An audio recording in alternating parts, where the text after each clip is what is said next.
Section 5 of Beowulf, by Unknown, translated by Francis Barton Gamer. 12. Not in any wise would that earl's defence suffer that slaughterous stranger to live, useless deemed as days and years to men on earth.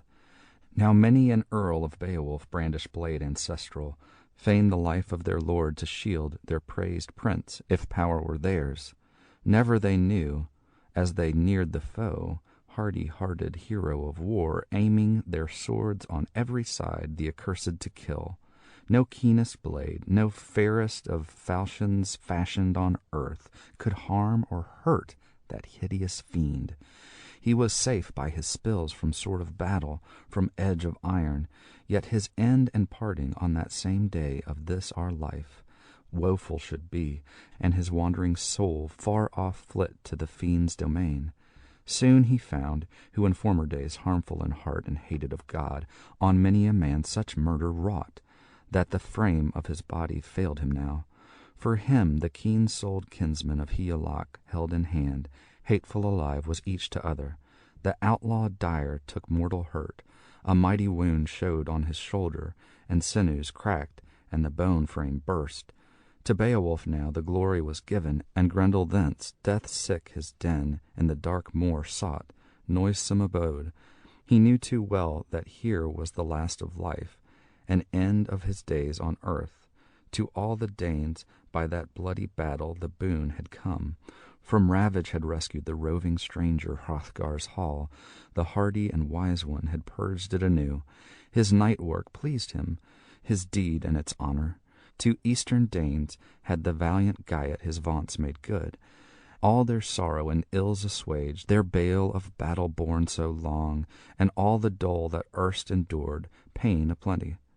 'Twas proof of this, when the hardy in fight a hand laid down, arm and shoulder, all indeed of Grendel's gripe, 'neath the gabled roof. 13. Many at morning, as men have told me, warriors gathered the gift hall round, folk leaders faring from far and near, o'er wide-stretched ways, the wanderer to view trace of the traitor. Not troublous seemed the enemy's end to any man, who saw by the gait of the gracious foe how the weary-hearted away from thence, baffled and battled and banned, his steps death marched, dragged to the devil's mere. Bloody the billows were boiling there, turbid the tide of tumbling waves, horribly seething with sword blood hot. By that doomed one died, who in den of the moor laid forlorn his life adown. His heathen soul and hell received it. Home then rode the hoary clansmen from that merry journey, and many a youth on horse white, the hardy warriors, back from the mere. Then Beowulf's glory eager and echoed, and all averred that from sea to sea, or south or north, there was no other in earth's domain under vault of heaven more valiant found of warriors, none more worthy to rule. On their lord beloved they laid no sight. Gracious Hrothgar, a good king he, from time to time the tried in battle, their grey steeds set to gallop amain, and ran a race when the road seemed fair, from time to time a thane of the king, who had made many vaunts, and was mindful of verses, stored with sages and songs of old, bounded word to word in well-knit rhyme, welded his lay. This warrior soon of Beowulf's quest right cleverly sang, and artfully added an excellent tale, in well-ranged words, of warlike deeds he had heard in saga of Sigmund. Strange the story, he said it all, the Wælsing's wanderings wide, his struggles, which never were told to tribes of men, the feuds and the frauds, save to Fitela only. When of these doings he deigned to speak, uncle to nephew, as ever the twain stood side by side in stress of war, and multitude of the monster kind they had felled with their swords. Of Sigmund grew, when he passed from life, no little praise, for the doughty in combat a dragon killed, that herded the horde under hoary rock, the atheling dared the deed alone. Fearful quest, nor was Fitela there. Yet so it befell, his falchion pierced that wondrous worm, on the wall it struck best blade. The dragon died in its blood. Thus had the dread one by daring achieved over the ring horde to rule at will, himself to pleasure. A sea-boat he loaded, and bore on its bosom the beaming gold, son of Wales. The worm was consumed.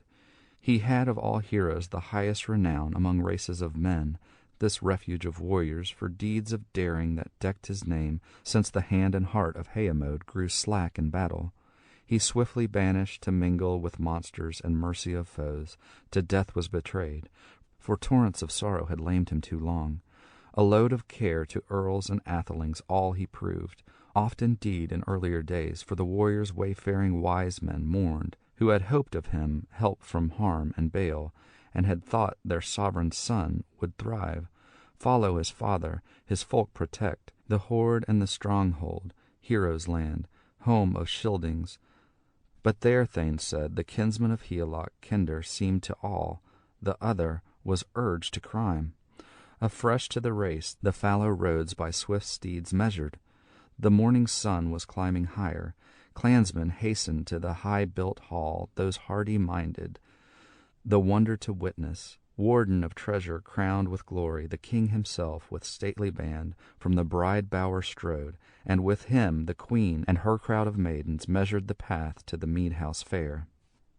14. Hrothgar spake.